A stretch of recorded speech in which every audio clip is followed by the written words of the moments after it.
No hay día en que no nos levantemos sin un nuevo escándalo de la Iglesia. Ya casi tememos abrir los periódicos o oír los telediarios. Cuando no son los pecados sexuales de los curas, aparecen escándalos económicos, aparecen fallos de comunicación, declaraciones que no sabemos cómo entender. Y dentro de la Iglesia, pues a veces cunde un desánimo por el peligro de integrismo, de querer corregir el Vaticano II como si fuera un error histórico, de volver a abrir esas heridas e incomprensión entre la Iglesia y su mensaje de salvación y el mundo al cual amó Dios y al cual se dirigió y le entregó a su Hijo. Todo esto es cierto que está provocando una ola de desánimo, de decepción, de desafección. Hay personas que cortan y se salen de la Iglesia clamorosamente. Piden incluso como un certificado de apostasía. Pero una inmensa mayoría también se va poco a poco desligando, sin querer cortar del todo, pero desinteresándose cada vez más. De tal manera que al final, cuando están en la Iglesia, no se sienten en casa. Y por otra parte la ven como algo extraño, más bien impositivo, que como el hogar de todos. Ante esta realidad, que nos afecta a todos, porque ¿quién no ha sentido a veces la tentación de tirar la toalla, de no cargar con las culpas de los demás, de no tener que dar razón de todo todos los días, de no tener que buscar razones, de poder estar más cómodo con una publicidad más complaciente, con una imagen pública más glamurosa? Pues ante esta situación digo que no es de España ni de Europa, sino de todo el mundo. El periódico católico La Croix, en Francia, hizo una serie de entrevistas a distintos personajes con esta pregunta verdaderamente interpelante. ¿Usted por qué no deja la Iglesia? Uno de los interrogados fue el antiguo maestro general, el superior general de los dominicos, el inglés Timothy Ratcliffe, prolífico autor de libros, muy conocido. Y él contestó de esta manera: no me voy de la Iglesia, porque en realidad lo que vino a formar Cristo no fue una escuela de moral, ni una ética nueva, ni una ideología nueva, sino una comunidad de hombres reales. De tal manera que por eso se decía al principio del cristianismo, unus Christianus nullus Christianus. Un cristiano solo, un cristiano aislado, no es ningún cristiano.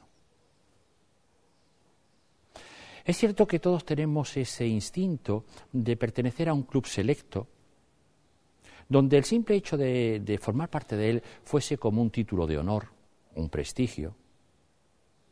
Pero esa no fue la comunidad de Jesús, donde había de todo tipo de hombres, y donde él dijo muy claro frente a la tentación farisea de elitismo que él venía a salvar a los pecadores, porque son los que tienen necesidad de médico, los enfermos y no los justos.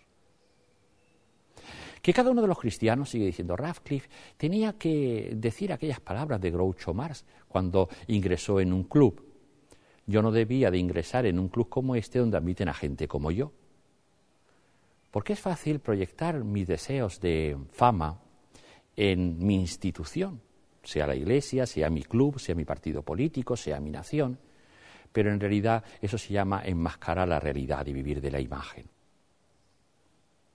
Que había que tomar, sigue diciendo Timothy Ratcliffe, en serio la encarnación.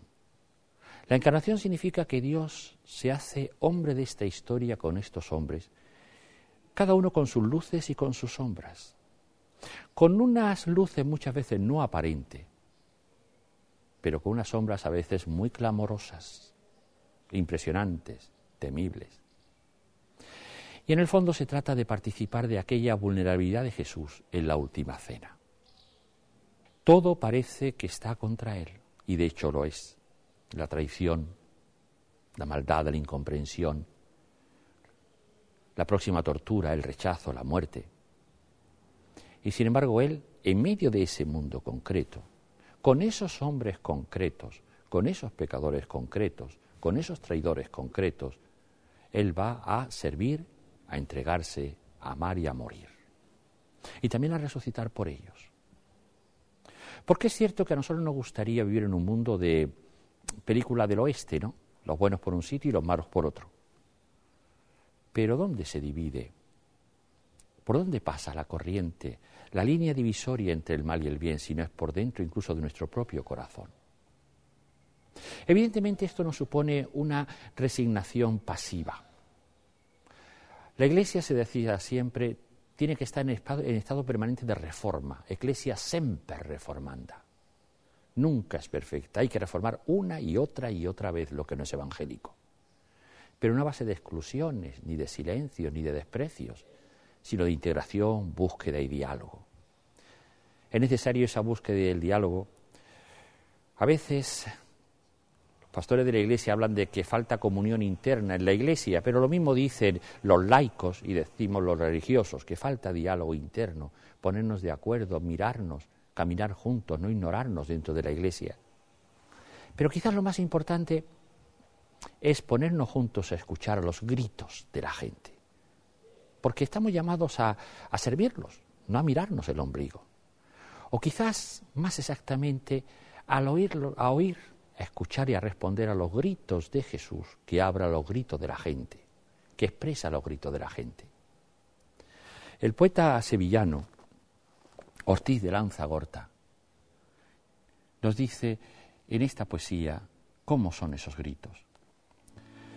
Hasta nosotros llegan los gritos que claman los pobres de Dios.